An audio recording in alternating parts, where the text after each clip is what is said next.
O thou fount of every blessing, tune my heart to sing thy grace. Streams of mercy never ceasing, call for songs of loudest praise. Teach me ever to adore thee. May I still thy goodness prove, while the hope of endless glory fills my heart with joy and love. Here I raise my Ebenezer, hither by thy help I've come, and I hope by thy good pleasure safely to arrive at home. Jesus sought me when a stranger, wandering from the fold of God.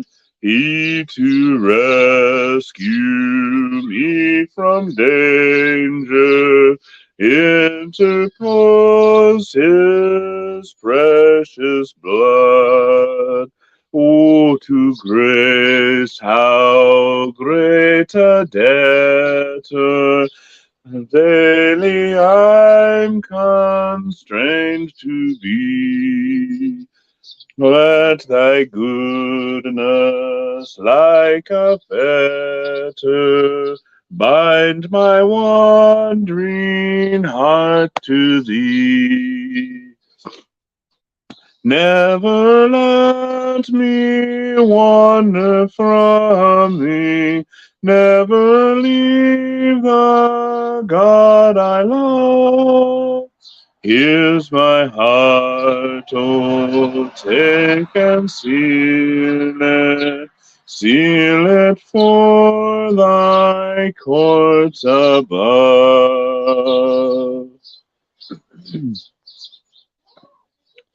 Hello, Dawn. Hello, Angie. Hello, Maureen. Hello, Sister T. Mr. Hummingbird is back. You see him up there?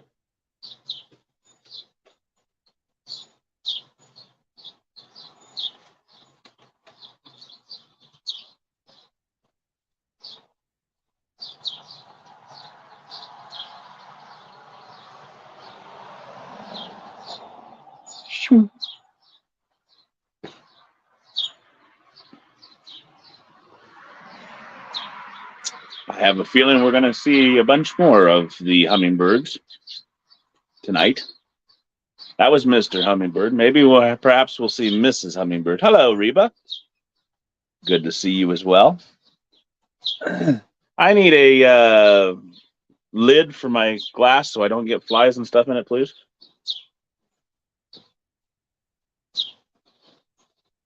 What was that?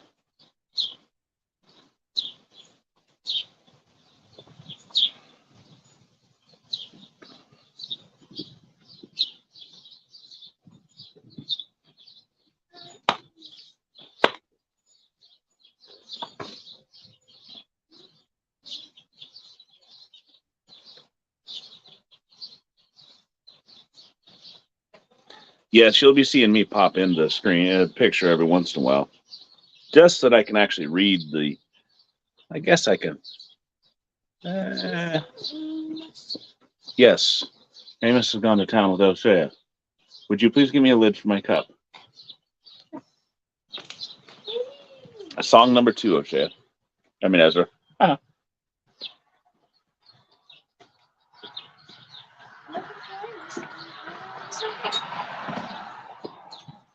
Watch out.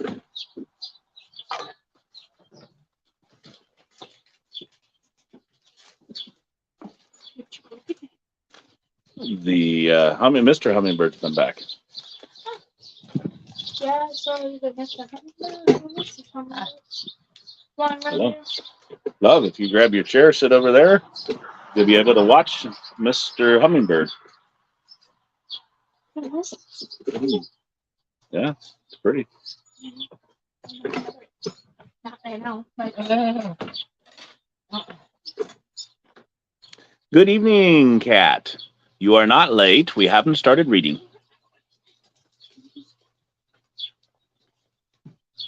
Oh, no.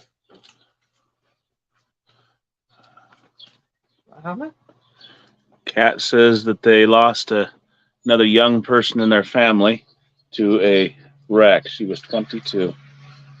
Our prayers are with you, Sister Kat, and your family. Well, it is another day towards full health for Amy and Ezra, or at least towards healing anyway.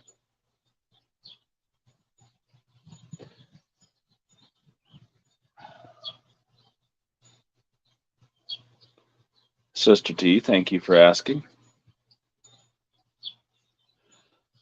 We had a good Lord's Day this day. Dad had a really good lesson on boldness and confidence.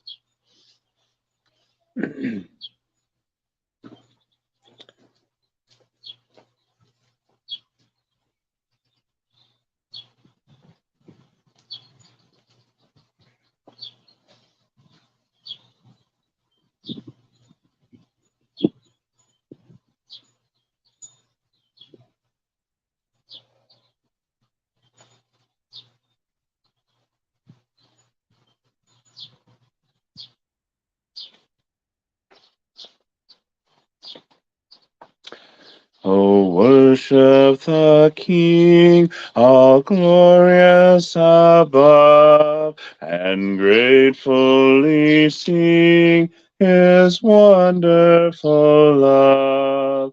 Our shield and defender, the ancient of days, pavilioned in splendor and girded with praise. Thy bountiful care, what tongue can recite? It breathes in the air, it shines in the light. It streams from the hills, it descends to the plain, and sweetly distills in the dew and the rain.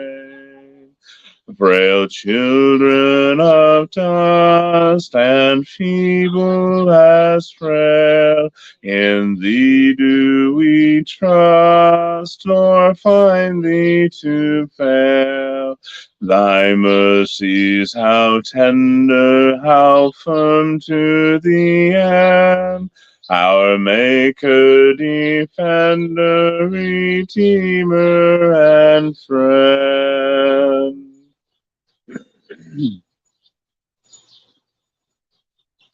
Hello, Ted and Sheila. Hello, Sue Mills. Doo-doo.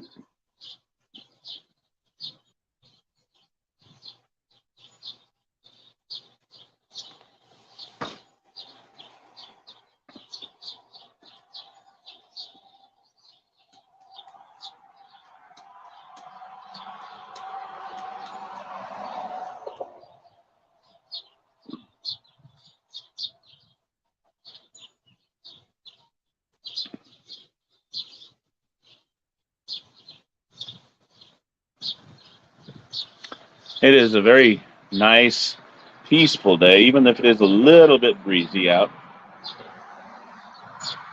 And there's a lot of traffic.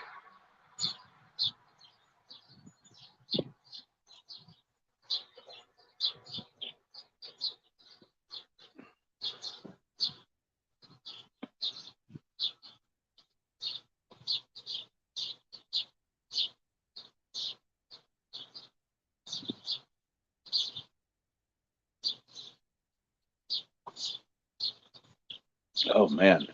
That was close. I think he'll be back, though. He's really flighty for scared for some reason today.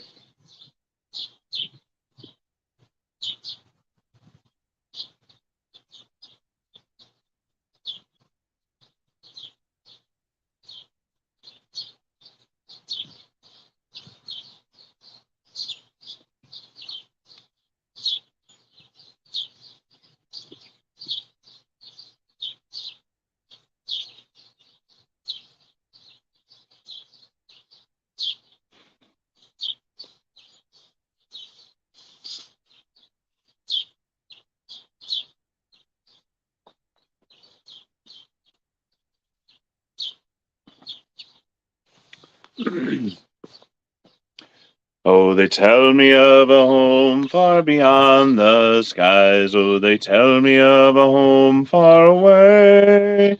Oh, they tell me of a home where no storm clouds rise. Oh, they tell me of an unclouded day. Oh, the land of cloudless day. Oh, the land of an unclouded sky. Oh, they tell me of a home where no storm clouds rise. Oh, they tell me of an unclouded day. Oh, they tell me of a home where my friends have gone. Oh, they tell me of the land far away, where the tree of life in eternal bloom sheds its fragrance through the unclouded day. Oh, the land of cloudless day. Oh, the land of an unclouded sky. Oh, they tell me of a home where no storm clouds rise. Oh, they tell me of an unclouded day. Oh, they tell me of the King in his beauty there. Then they tell me that me and I shall behold where he sits on the throne that is whiter than snow. In that city that is made of gold. Oh, the land of cloudless day. Oh, the land of an unclouded sky. Oh, they tell me of a home where no storm clouds rise. Oh, they tell me of an unclouded day.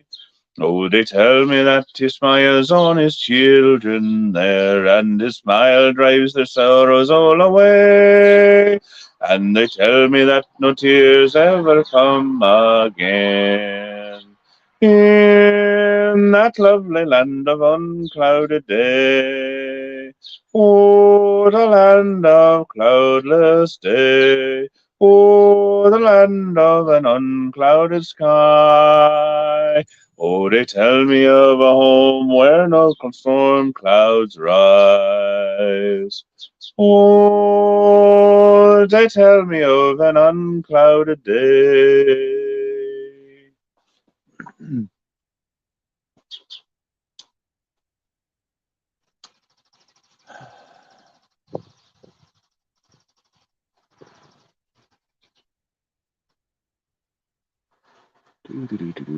Hello, Kathleen. Angie asked if I know the song Follower of Christ. No, I do not. I have not heard of that title.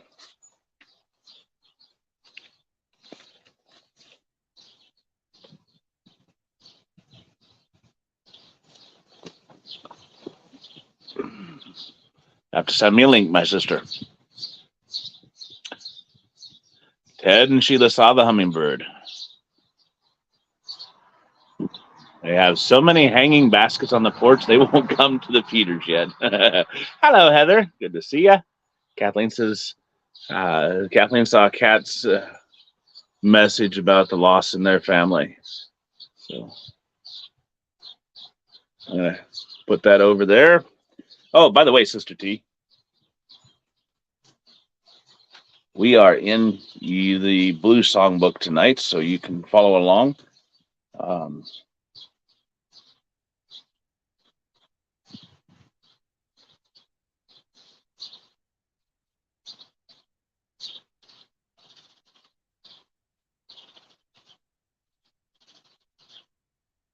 Open my eyes, the time is here. Glimpses of truth thou hast for me. Place in my hands the wonderful key that shall set me free. Silently now I wait for thee.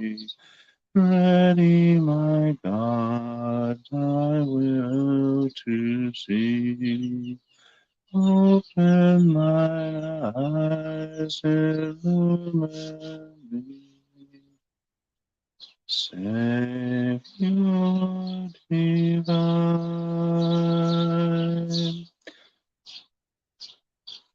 open my ears that I may hear voices of truth thou sendest clear. And while the way notes fall on my ear, everything false will disappear. Silently now I wait for thee. Ready, my God, thy will to see. Open my eyes, illumine me. Savior divine,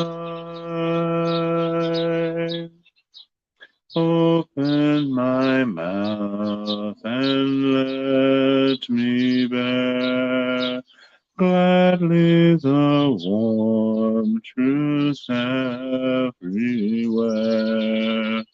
Open my heart and let me prepare love with thy children us to share. Silently now I wait for thee. Ready, my God, thy will to see. Open my heart, illumine me. Savior divine.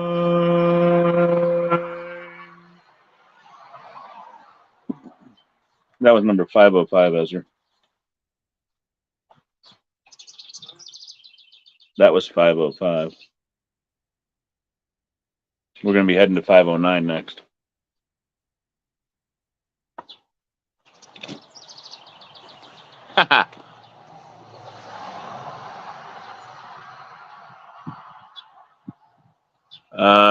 No, song number 4 was not "O Word of God Incarnate."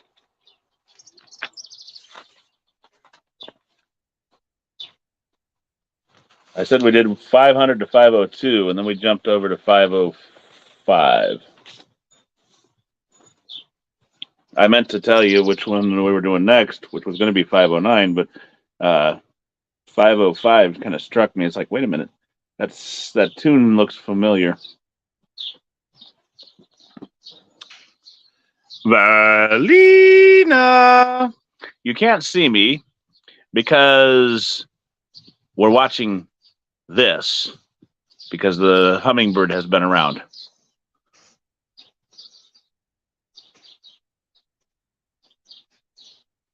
We have that down, Sister Cat.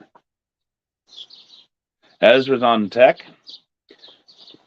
As I said, Sister T, we're in the blue, so we're on number 509 if you want to pull your book out and start singing with us. That is Praise for the Lord.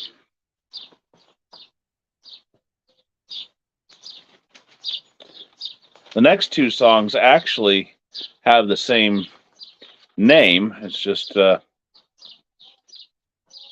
different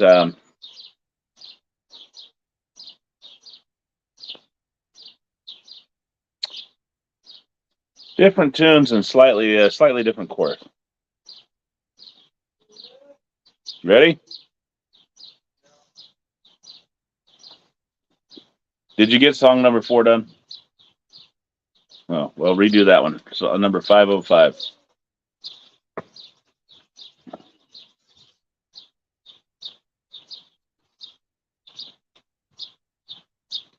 Okay. Song number 5. On Jordan's Stormy Banks.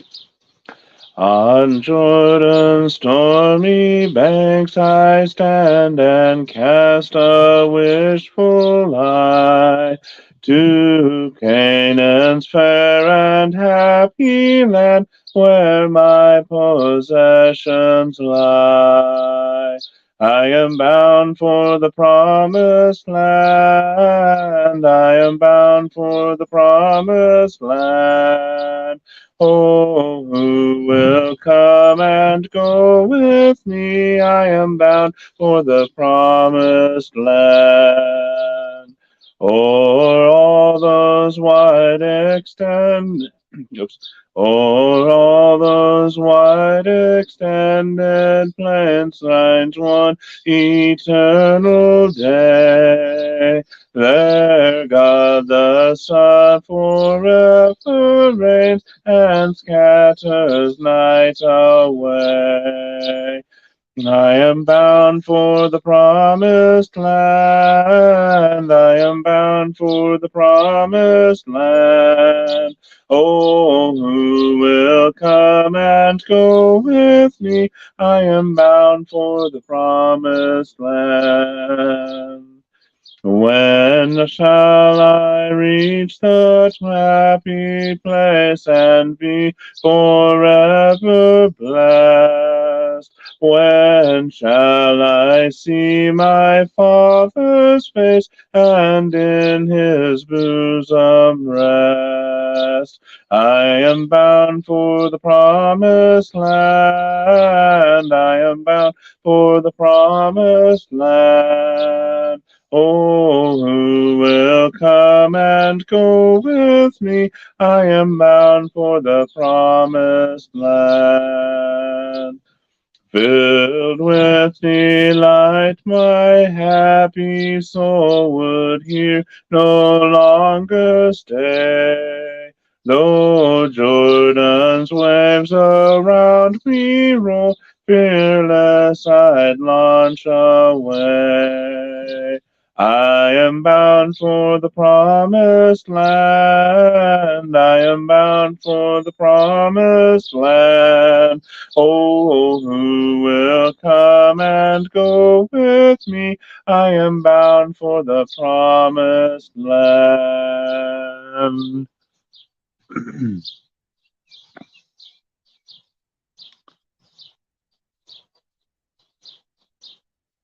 All right, now the next one, song number 6, on Jordan's Stormy Banks. There he is.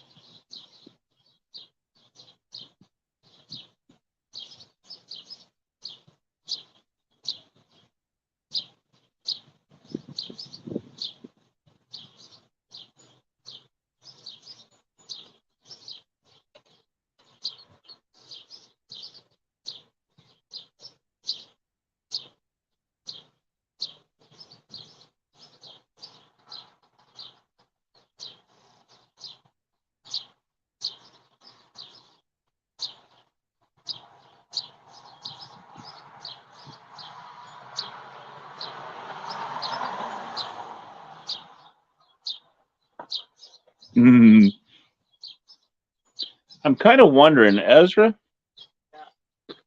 once you get done posting the next song, would you come out here and take a look at those ports? Because I think there might be something in a few of those because of the way he's acting around them. Like there might be an ant or something around it. You don't have to take it down. Just kind of look in there and see. On Jordan's stormy banks I stand and cast a wishful eye to Canaan's fair and happy land where my possessions lie. We will rest in the fair and happy land by and by, just across on the evergreen shore. Let's sing the song of Moses and the Lamb by and by, and dwell with Jesus evermore. That was not what you were supposed to do. Gone. O'er all those wide extended plains shines one eternal day. There God the Son forever reigns and scatters night away. We will rest in the fair and happy land by and by, just across on the evergreen shore. Sing the song of Moses and the Lamb by and by, and dwell with Jesus evermore. When shall I reach that happy place and be forever blessed? When shall I see my Father's face and in his bosom rest? We will rest in the fair and happy land by and by, just across on the evergreen shore. Sing the song of Moses and the Lamb by and by, and dwell with Jesus evermore. Filled with delight, my happy soul would here no longer be stay. Though Jordan's waves around me roll, fearless I'd launch away. We will rest in the fair and happy land by and by, just across on the evergreen shore. Sing the song of Moses and the Lamb by and by, and dwell with Jesus evermore.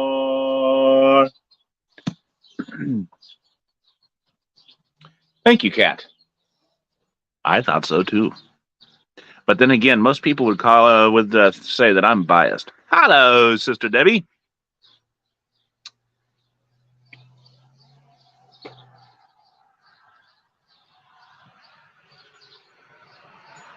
You know what, Ezra? I think what we'll do is we'll put one of those pie tins or something around the outside of it, around that top, so we can maybe get a bit more water in there, so the ants have a bit more trouble trying to get across. I don't know why it keeps losing water though, out the top. All right, be turning in your books to 2 Samuel chapter 1, which is where we're going to be reading. And while you're doing that, let's go ahead and do the Teresa twist. Yeah. Hello, Sister Love.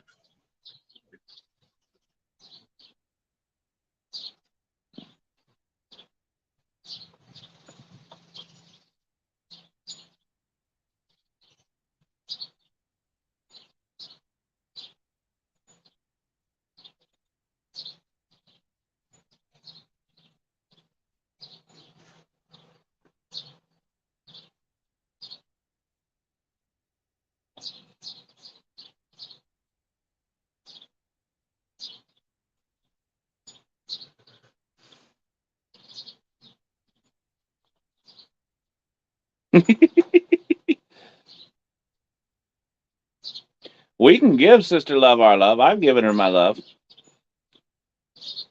No. The twist, not the flip. Come on, baby, let's do the twist. Hello, O'Shea.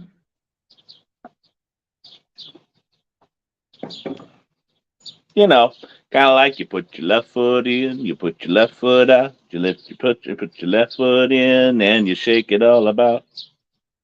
Oh, I guess we could have twisted all about. Anyway.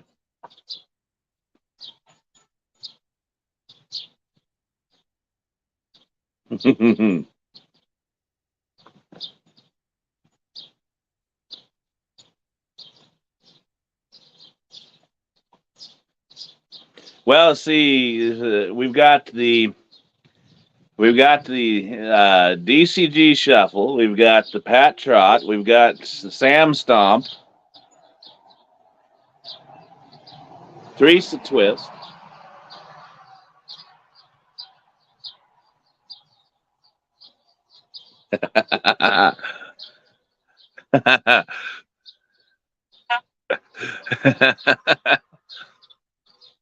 We'll have to come up with something for Sister Love. Oh, Debbie says, take my hand, let's do the twist. Ted and Sheila says that she's glad we're twisting and not flipping. Yeah, me too. Sister T twists in her chair. I can just see you do that, Sister T. You're sitting on the chair and doing a twist. Ooh, we'll have to figure out one of them for a spin.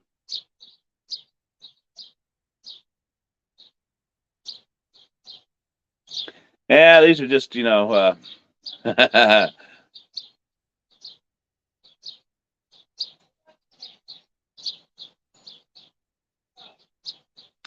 Second Samuel, chapter 1.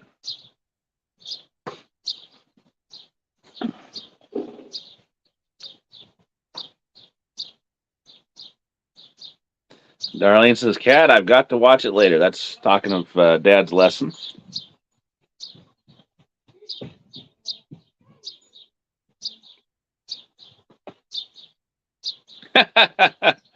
No, we're not going to do the Darlene doggy. And if you meant Dodge, I think you spelled it wrong.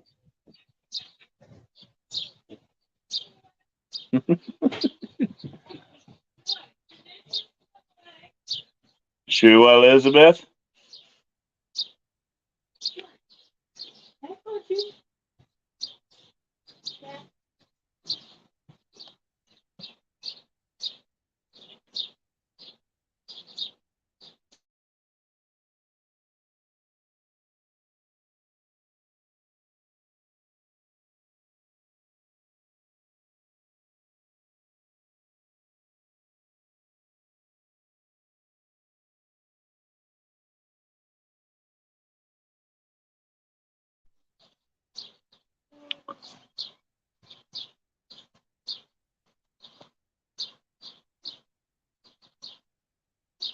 Well, thank you, Kat. Kathleen watched Dad's lesson this afternoon. Hello, Yasu Mills is here.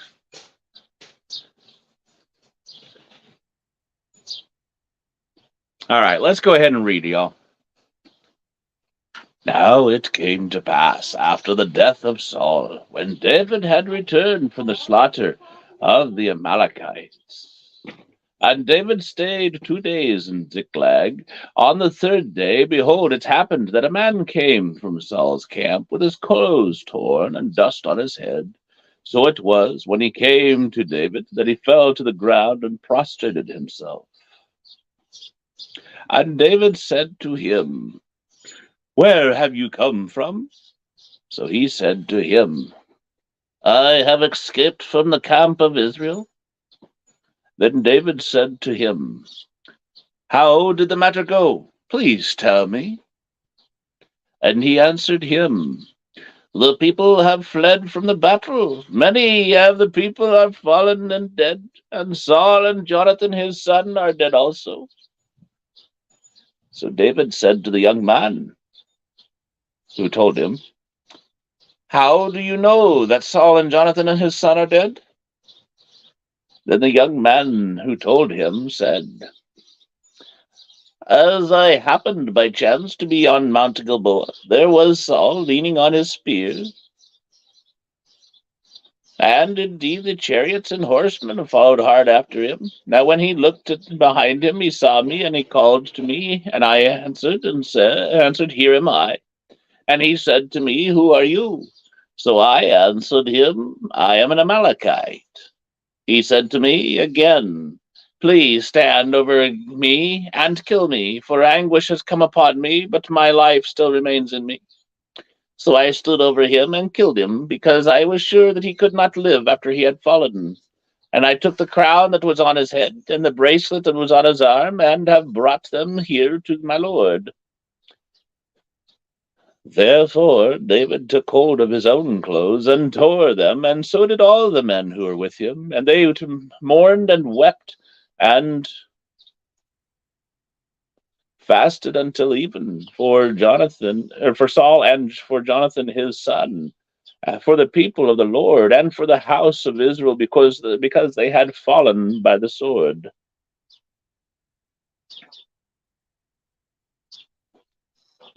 Then David said to the young man who had told him, "Where are you from?" And he answered, "I am the son of an alien, an Amalekite." So David said to him, "How was it that you were not afraid to put forth your hand to destroy the Lord's anointed?" Then David called one of the young men and said, "Go near and execute him." And he struck him so that he died. So David said to him, "Your blood is on your own head, for your own mouth has testified against you, saying, 'I have killed the Lord's anointed.'" Then David lamented with this lamentation. Excuse me. Then back that up. Rewind. Then David lamented with this lamentation over Saul and over Jonathan his son, and he told them to teach the children of Judah the song of the bow. Indeed, it is written in the book of Jasher, "The beauty of Israel is slain on your high places. How the mighty have fallen. Tell it not in Gath, proclaim it not in the streets of Ashkelon, lest the daughters of the Philistines rejoice, lest the daughters of the uncircumcised triumph. O mountains of Gilboa, let there be no dew, nor rain upon you, nor fields of offerings. For the shield of the mighty is cast away there, the shield of Saul, not anointed with oil. From the blood of the slain, from the fat of the mighty, the bow of Jonathan did not turn back, and the sword of Saul did not return empty. Saul and Jonathan were beloved and pleasant in their lives, and in their death they were not divided. They were swifter than eagles. They were stronger than lions. O daughters of Israel, weep over Saul, who clothed you in scarlet with luxury, who put ornaments of gold on your apparel. How the mighty have fallen in the midst of the battle. Jonathan was slain in your high places. I am distressed for you, my brother Jonathan. You have been very pleasant to me. Your love to me was wonderful, surpassing the love of women. How the mighty have fallen, and the weapons of war perished. 2 Samuel chapter 2. It happened after this that David inquired of the Lord, saying, "Shall I go up to any of the cities of Judah?" And the Lord said to him, "Go up." David said, "Where shall I go up?" And he said, "To Hebron." So David went up there, and his two wives also, Ahinoam the Jezreelitess, and Abigail the widow of Nabal the Carmelite.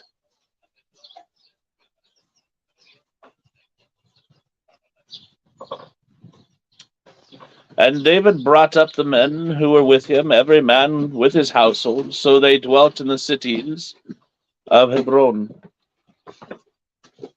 Then the men of Judah came, and there they anointed David king over the house of Judah. And they told David, saying, "The men of Jabesh Gilead were the ones who buried Saul."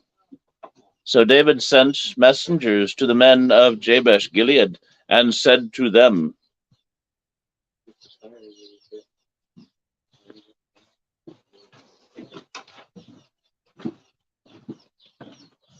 May I have the beginning of verse 5, please? Thank you. Said to them, "You are blessed of the Lord, for you have shown this kindness to your Lord, to Saul, and have buried him. And now may the Lord show kindness and truth to you. I also will repay you this kindness, because you have done this thing. Now, therefore, let your hands be strengthened and be valiant, for your master Saul is dead, and also the house of Judah has anointed me king over them."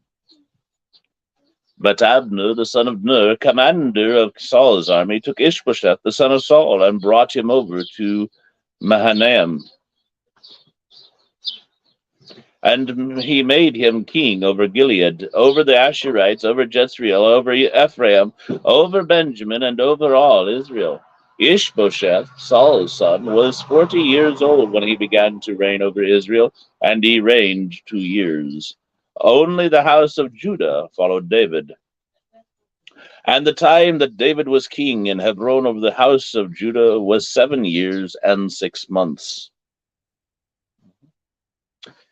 Now Abner, the son of Ner, and the servants of Ishbosheth, the son of Saul, went out from Mahanaim to Gibeon, and Joab, the son of Zeruiah, and the servants of David went out and met them by the pool of Gibeon. So they sat down, one on one side of the pool, and the other on the other side of the pool. Then Abner said to Joab, "Let the young men now arise and compete before us." And Joab said, "Let them arise." So they arose and went over by number, 12 from Benjamin, followers of Ishbosheth, the son of Saul, and 12 from the servants of David. And each one grasped his opponent by the head and thrust his sword in his opponent's side, so they fell down together. Therefore that place was called the Field of Sharp Swords, which is in Gibeon.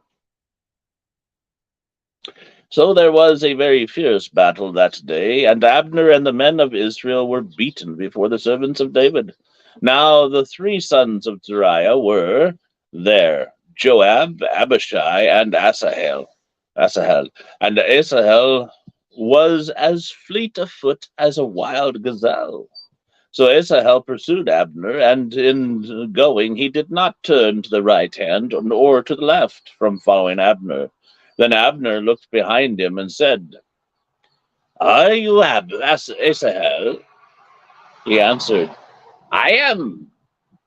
And Abner said to him, "Turn aside to your right hand or to your left, and lay hold on one of the young men, and take his armor for yourself." But Asahel would not turn aside from following him. So Abner said again to Asahel, "Turn aside from following me. Why should I strike you to the ground? How then could I face your brother Joab?" However, he refused.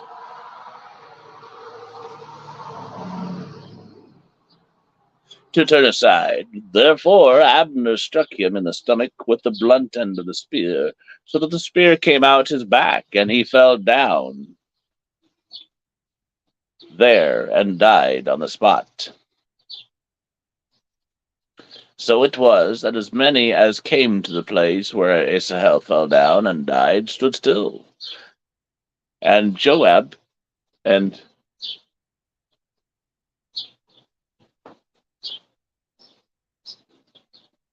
Abishai were also pursued Abner. And the sun was going down when they came to the hill of Ammah, which is before Giah, by the road to the wilderness of Gibeon. Now the children of Benjamin gathered together behind Abner, and became a unit, and took their stand on top of a hill. Then Abner called to Joab and said, "Shall the sword devour forever? Do you not know that it will be bitter in the latter end? How long will it be then until you tell the people to return from pursuing their brethren?"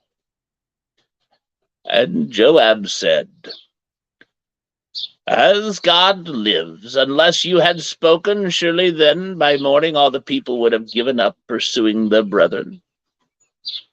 So Joab blew the trumpet, and all the people stood still and did not pursue Israel any more, nor did they fight any more.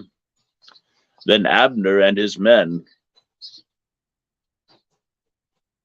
went on all that night through the plain, and crossed over the Jordan, and went through all Bithron, and they came to Mahanaim. So Joab returned from pursuing Abner, and when he had gathered all the people together, there were missing of David's servants 19 men and Asahel. But the servants of David had struck down of Benjamin and Abner's men 360 men who died. Then they took up Asahel and buried him in his father's tomb, which was in Bethlehem. And Joab and his men went all night, and they came to Hebron at daybreak.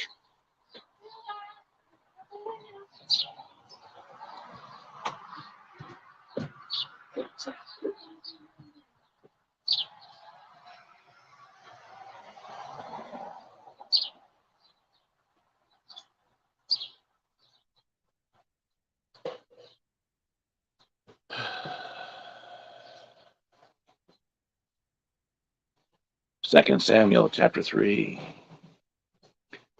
Now, there was a long war between the house of Saul and the house of David.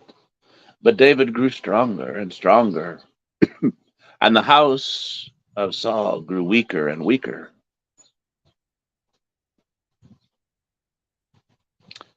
Two up, please. Two all the way up. Come on, Ezra. Let's keep paying attention there, bud.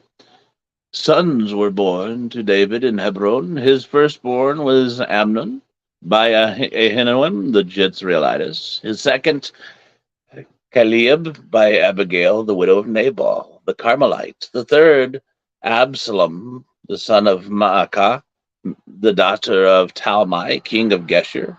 The fourth, Adonijah, the son of Haggith. The fifth, Shephatiah, the son of Abital.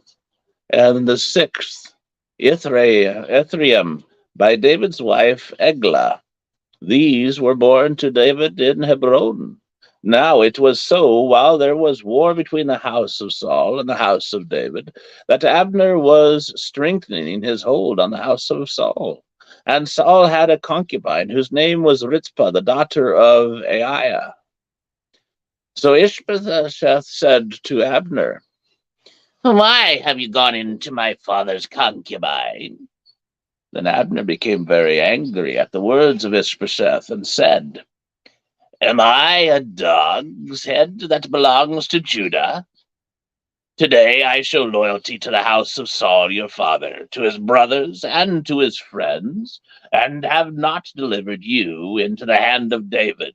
And you charge me today with a fault concerning this woman?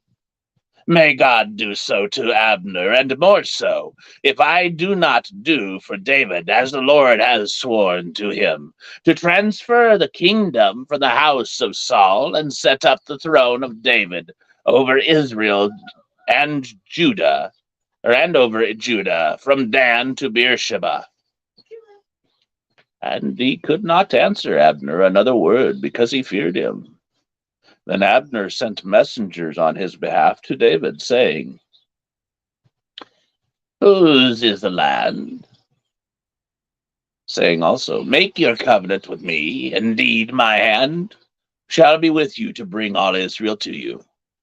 And David said, "Good, I will make a covenant with you, but one thing I require of you. You shall not see my face, unless you first bring Michal, Saul's daughter, when you come to see my face." So David sent messengers to Ishbosheth, Saul's son, saying, "Give me my wife, Michal, whom I betrothed to myself for 100 foreskins of Philistines." And Ishbosheth sent and took her from her husband from Paltiel, the son of Laish. Then her husband went along with her from Bahurim, weeping behind her. So Abner said to him, "Go, return." And he returned. Now Abner had communicated with the elders of Israel, saying, "In time past you were seeking for David to be king over you. Now then do it. For the Lord has spoken of David, saying, by the hand of my servant David, I will save my people Israel from the hand of the Philistines and the hand of all their enemies. And Abner also spoke in the hearing of Benjamin. Then Abner also went to speak in the hearing of David and in Hebron, all that seemed good to Israel and the whole house of Benjamin. So Abner and 20 men with him came to David at Hebron, and David made a feast for Abner and the men who were with him. Then Abner said to David, I will arise and go and gather all Israel to my lord the king, that they may make a covenant with you, and that you may reign over all that your heart desires. So David sent Abner away, and he went in peace. At that moment the servants of David and Joab came from a raid and brought much spoil with them, but Abner was not with David in Hebron, for he had sent him away, and he had gone in peace. When Joab and all the troops that were with him had come, they told Joab, saying, Abner the son of Ner came to the king, and he sent him away, and he has gone in peace. Then Joab came to the king and said, What have you done? Look, Abner came to you. Why is it that you sent him away, and he has already gone? Surely you realize that Abner the son of Ner came to deceive you, to know you're going out and you're coming in, and to know all that you are doing. And when Joab had gone from David's presence, he sent messengers after Abner, who brought him back from the well of Sirah. But David did not know it. Now, when Abner had returned to Hebron, Joab took him aside in the gate to speak with him privately, and there stabbed him in the stomach, so that he died for the blood of Asahel, his brother. Afterward, when David heard it, he said, My kingdom and I are guiltless before the Lord forever of the blood of Abner the son of Ner. Let it rest on the head of Joab and on all his father's house, and let there never fall or fail to be in the house of Joab one who has a discharge, or is a leper, who leans on a staff, or falls by the sword, or who lacks bread. So Joab and Abishai, his brother, killed Abner because he had killed their brother Asahel at Gibeon in the battle. Then David said to Joab and to all the people who were with him, Tear your clothes, gird yourselves with sackcloth, and mourn for Abner. And King David followed the coffin. So they buried Abner in Hebron, and the king lifted up his voice and wept at the grave of Abner, and all the people wept. And the king sang a lament over Abner and said, Should Abner die as a fool dies? Your hands were not bound, nor your feet put in fetters. As a man falls before wicked men, so you fell. Then all the people wept over him again. And when all the people came to persuade David to eat food while it was still day, David took an oath, saying, God do so to me, and more also, if I taste bread or anything else till the sun goes down. Now all the people took note of it, and it pleased them, since whatever the king did pleased all the people. For all the people of Israel understood that day that it was not, or had not been, the king's intent to kill Abner the son of Ner. The king said to his servants, Do you not know that a prince and a great man has fallen this day in Israel? And I am weak today, though anointed king, and these men, the sons of Zeruiah, are too harsh for me. The Lord shall repay the evildoer according to his wickedness. 2 Samuel chapter 4.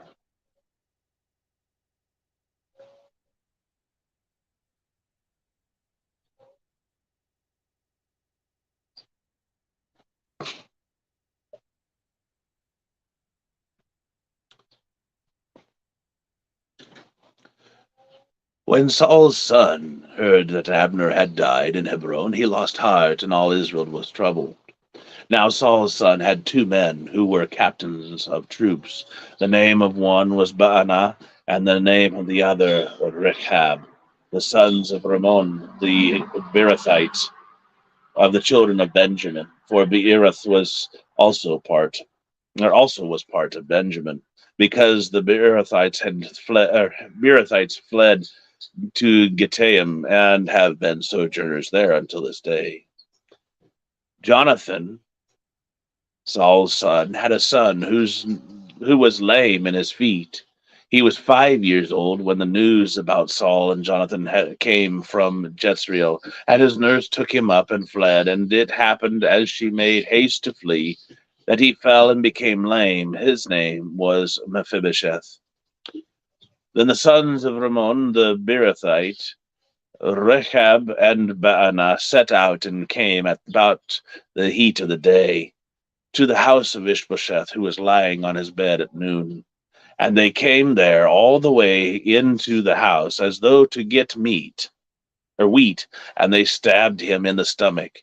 Then Rechab and Baanah his brother escaped, for when they came into the house, he was lying on his bed in his bedroom. Then they struck him and killed him, beheaded him, and took his head, and were all night escaping through the plain.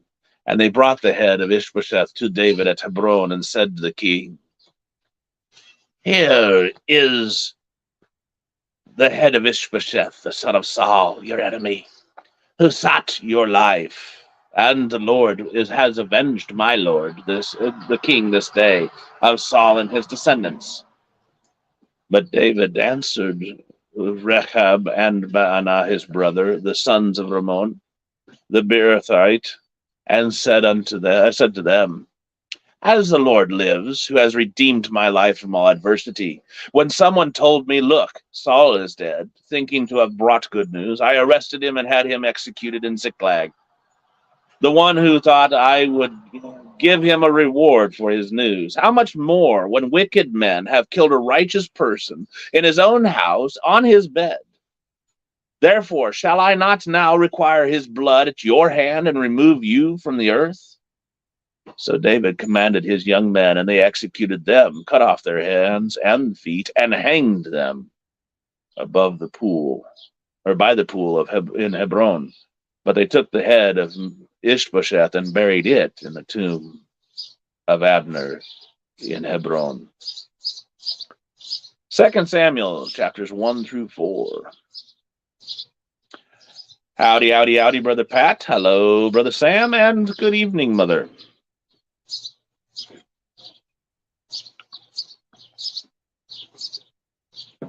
Sister Mary, I have that down as well, just to refresh O'Shea's memory.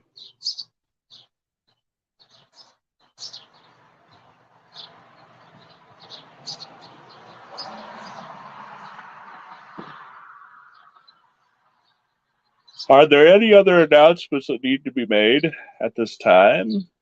Any prayer requests, I should say. Announcements. You're welcome, Teresa. Don't forget to join us in a little bit for more.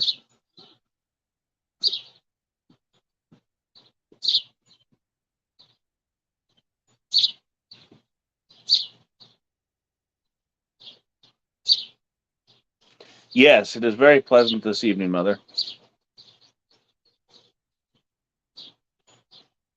Temperature is just right. Nice, lovely breeze.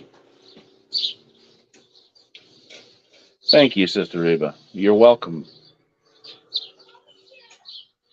Birds are singing. I could do with a little less traffic, but you know.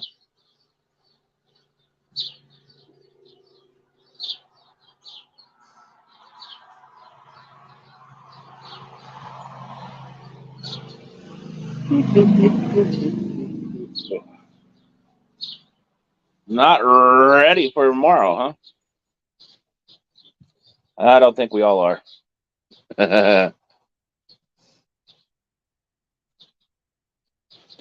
Sam is waiting with patience to set the appointment for Selena.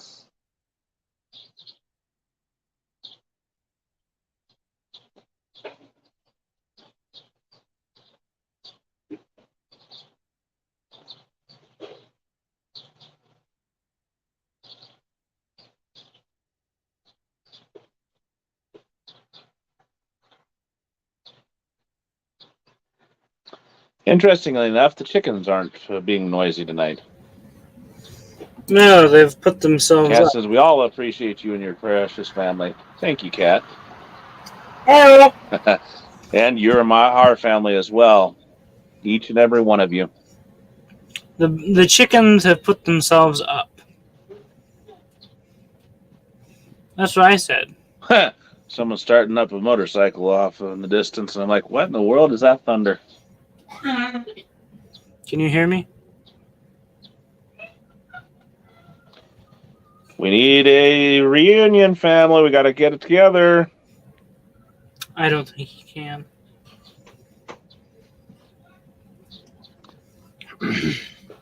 Mother says it feels as if summer has set in early this year, and almost as if it's setting early. Sister Love says, thank you, Brother Levi, for what you do for this group. You're welcome, Sister Love. We have some very loud crowds, says Kathleen. Crows is what she meant. Well, Sam, I know you can. But Dad hasn't responded to anything I've told him.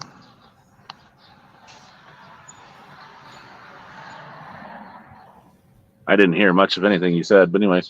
Mother says, I can, but it doesn't look like he can. I'm not sure what. Oh. I said, I don't think he can hear me. You're right, I couldn't. I said the chickens have put themselves up early. Oh.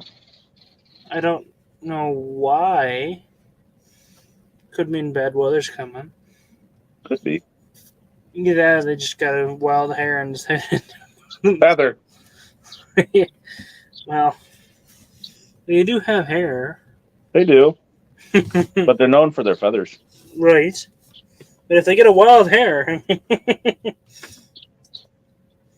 What, you think they got rabbits around? Mother says we do need rain badly, yes, but O'Shea would like to get a little bit more planted in the garden first. Speaking of which, he hasn't gotten our sweet corn planted yet. Somebody needs to get out there and finish building up the sweet corn patch. Yeah. Oh, there goes Mr. Sheriff. Be safe.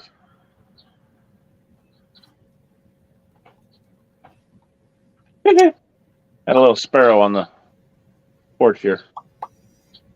Mom has wild hares out there. Mm-hmm.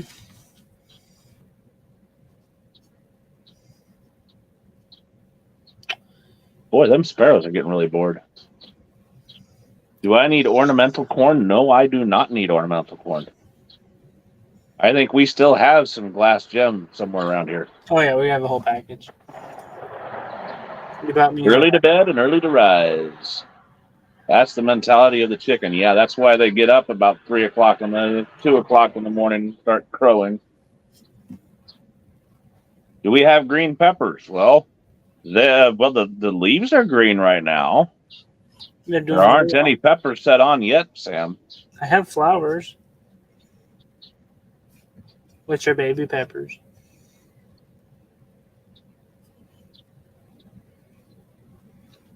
See it? Hummingbird on the feeder.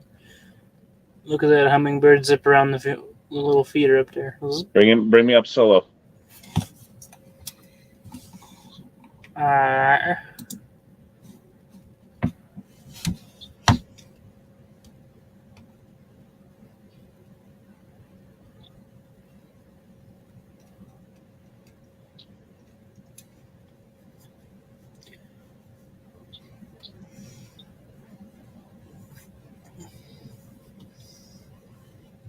Keep the family of Caitlin McKinney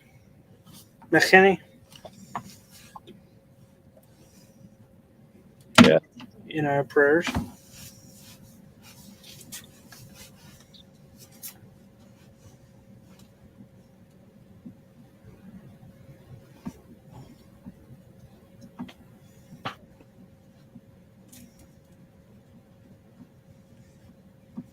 Now he's gone. Kathleen says there's a rooster over where she's at that someone owns that crows all day.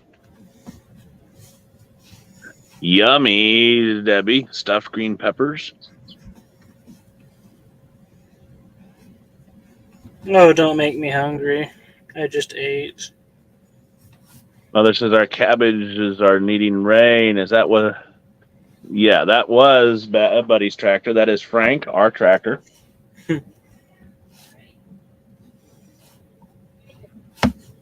His name is Frank.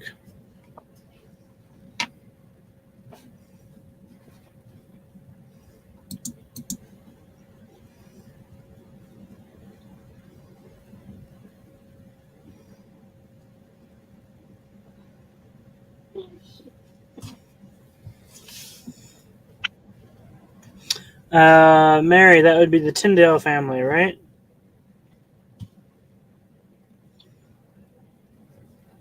Tyndale. I know.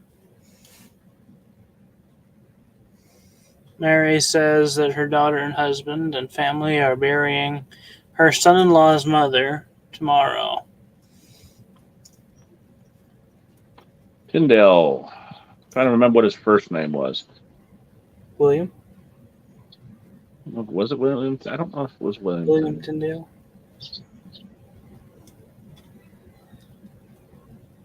He's the one that translated the Bible and was smuggling it into English, was smuggling it into England, having printed it and was smuggling it into England Look at what Grandma back during the Protestant Reformation. Mary says yes. Yep. I have And the Tyndale Sam family. has never had a stuffed green pepper, stuffed bell peppers. What do you put in it? Well, you know, there's such a wonderful thing, Sam. It's called Google. You can find recipes for stuffed green peppers on Taste of Home, BettyCrocker.com, things like that. Usually,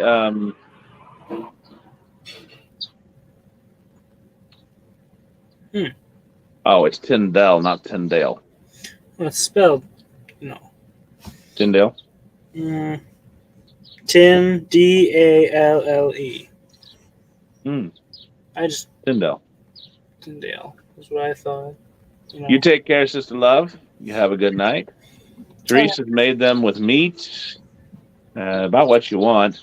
You could do, so I think you do a little bit of rice, a little bit of ground beef, Cheese. some cheese, tomato. I had not seen that David Farr passed away. That is a shocker. Yes, you usually bake it. Usually. You could probably bake it in an outdoor oven. But I think I've seen people actually roast them too.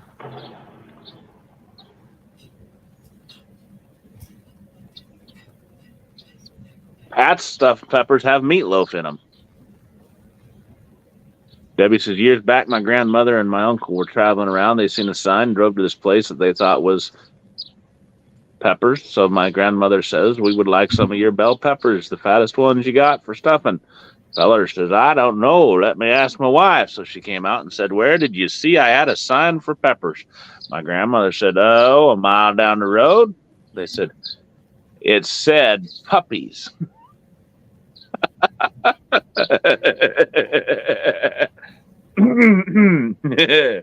Yeah, you don't want them for stuffing. What is the ground beef, rice, tomato sauce? And cheese. You can't forget the cheese. So you can't forget the cheese. Cheese is vital. Kathleen says, just go to YouTube, enter stuffed green peppers. You'll see lots of recipes. Teresa said her mom had one in the nursing home. As far as you had for stirred was the family of Yes. Caitlin McKinney and the Tyndale family. The Tyndale. Mm-hmm. So. Oh, Velena's never made them with cheese. Oh, you don't know what you're missing out on then. Because they're cheesy. Mm-hmm. We like to put cheese on top. You fill the last about that much with cheese. Give or take. Yep. I can, Sister Debbie.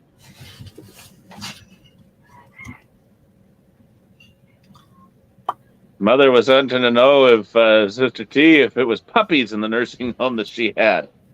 Stuffed puppies. Teresa made her husband some. Stuffed puppies. Okay, this is getting a little Out of hand. a little wild there. Well, I guess you can consider it a good thing how we don't have any other prayer requests. Keep Amy and Ezra and Levi in your prayers. All right. Oh, I got to go do some stuff. So it has gone rogue, Mother. I'll see you then, guys. Thank you very much. Sam said, lucky I'm eating. Stop with the puppy joke.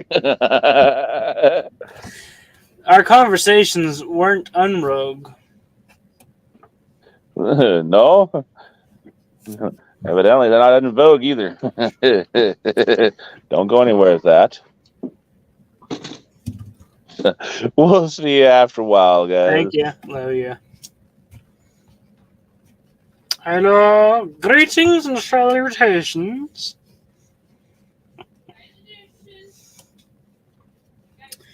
So, that's what I have for prayer requests. Oh, and Sam, as he waits patiently for Selena's appointment.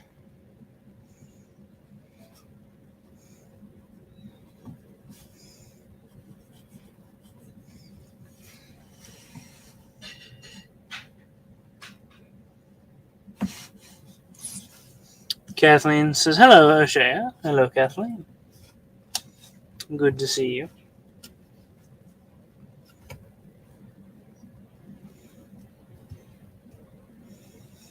Velina is still suffering from pain in her wrist, and her toe is still giving her big, uncomfortable feelings that it is still there. So, keep Velina in your prayers.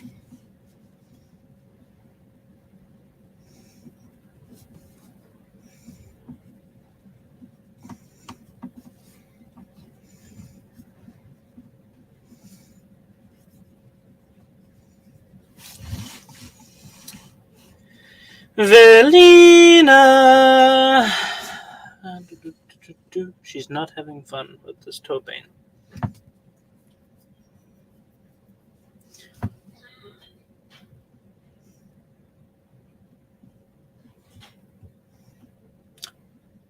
Reba says she has a head cold and fever.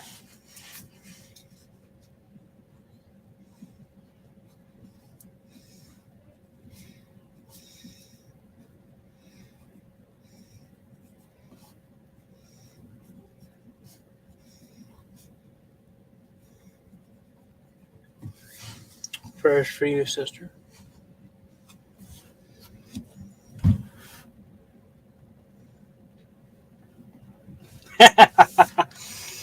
Velina says she's actually icing her wrist down right now with a pack of Smoky Links. She's out of ice. So by the time you're finished, Velina, you'll have a package of thawed Smoky Links ready to throw in the crock pot with some barbecue sauce or something. For supper.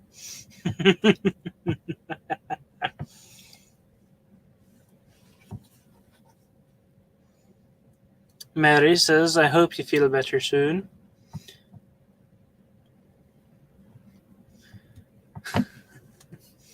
Kathleen says, Reba, I'm sorry, sister. Take care of yourself. Love you. Prayers.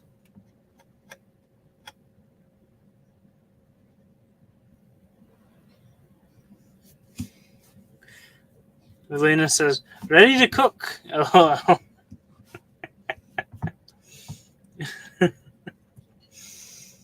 Grandma says she's still looking for someone to try the raw potato poultice for pain. She's going to try it tomorrow or when she can get some potatoes.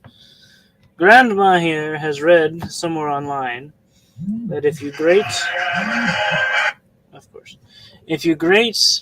potatoes and apply it to a painful area, It is supposed to help neutralize the pain and help the area heal. So, she would like someone to be her guinea pig.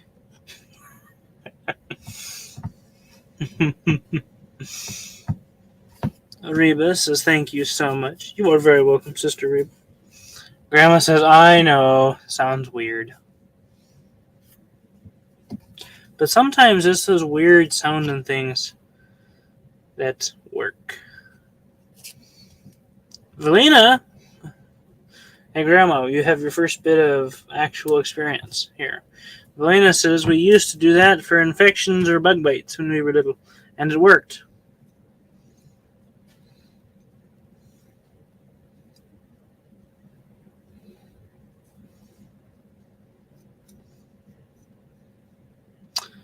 Grandma says, LOL, well, not expensive, and if it works, wow. Lena says, my parents would make it up, of course. Sam says, trying to fight urges, nagging me. So we'll put you down for strength there, Sam. Spiritual strength.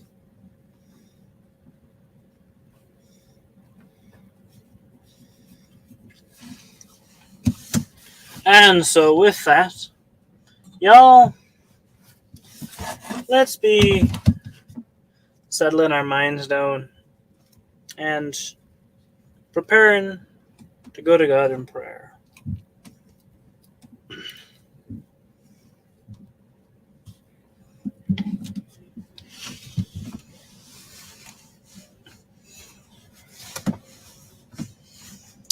And so, with that, let's go to God in prayer, y'all. Bow with me. Heavenly Father, we thank you for this day. We thank you for the wonderful privilege it is to come together and to have worshipped your most holy name this morning.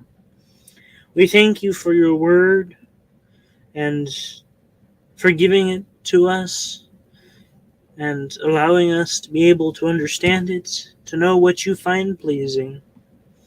We come before you bringing the family of Caitlin McKinney, before you, asking that you would bless the family with comfort, with peace, be with her loved ones that she has left behind. Bless them and be with them. Lay your hand of peace upon her family as they go through this trying time. On a similar note, Father, we ask your blessings upon the Tyndale family as they go through the loss of a loved one as well. Be with the family and loved ones. Bless them with your comfort and your peace. Give them strength through the time of grief. Bless them. Be with Amy and Ezra as they recover from their procedures and surgeries. Bless them that they would heal to a full portion of health, that they would be well. Be with Levi as he suffers from headaches. Father, we ask your relief and healing upon him, that he would be able to not have to fight off these headaches. Be with Sam as he waits with patience for Selena's appointment. Bless him that he would be able to get there and back safely, that the appointment would go well. Be with Sam as he fights off nagging temptations that are trying his strength. We ask that you would bless him with your spiritual strength and guidance. Build him up, fortify him in you. Be with him. Be with Velina as her wrist and toe are in quite a bit of pain, not feeling very comfortable. Bless her with relief from this pain, that her toe would heal and her wrist. Bless her that she would feel well and pain-free. Be with Reba as she has a head cold and a fever. Bless her with healing, that she would be able to get over the fever and cold. Help her to feel well and better. Give her a normal portion of health and strength. Be with each and every one of us here. Bless us all with your guidance and strength, your healing, your wisdom. Help us, Father, to be your people. We thank you so much for this avenue of prayer and for the various innumerable blessings that you do give us. We thank you so much for them and ask all this in Jesus' name. Amen.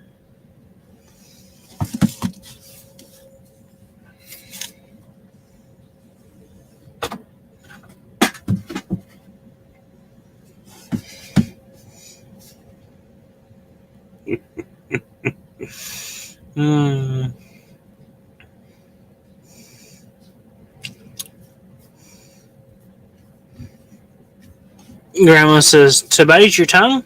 My tongue is 3 inches shorter, but I still say the wrong thing at the wrong time.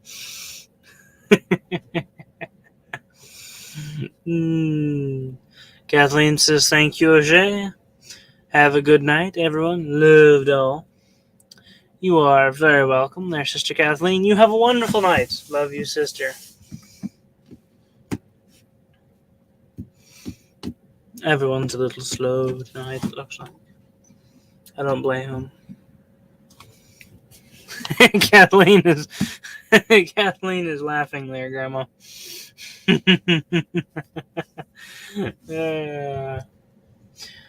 Carol says, boop, doo, doo, doo. Carol says, thanks for the prayer, brother. Everyone, have a nice night. You are very welcome there, Sister Carol. You have a wonderfully blessed night as well. Reba says, thank you so much for the prayer. I hope everyone has a blessed night. Love you all. You are very welcome there, Sister Reba. Pardon me. Hope you have a wonderfully blessed night. Love you, sister. Mary says, thanks for the prayer. You are very welcome, Sister Mary. You get to feeling better. And Velina says, good night, all. Good night, Velina. Grandma goes, it gets me in more trouble than anyone can imagine. Well, I don't know. I think I probably have a pretty close idea, considering all of the accounts and histories that I've heard of how troublesome your short tongue can be. I think I have a close idea. Thank you all for being here, for reading, for praying. Till we meet again, God bless you all. Love you.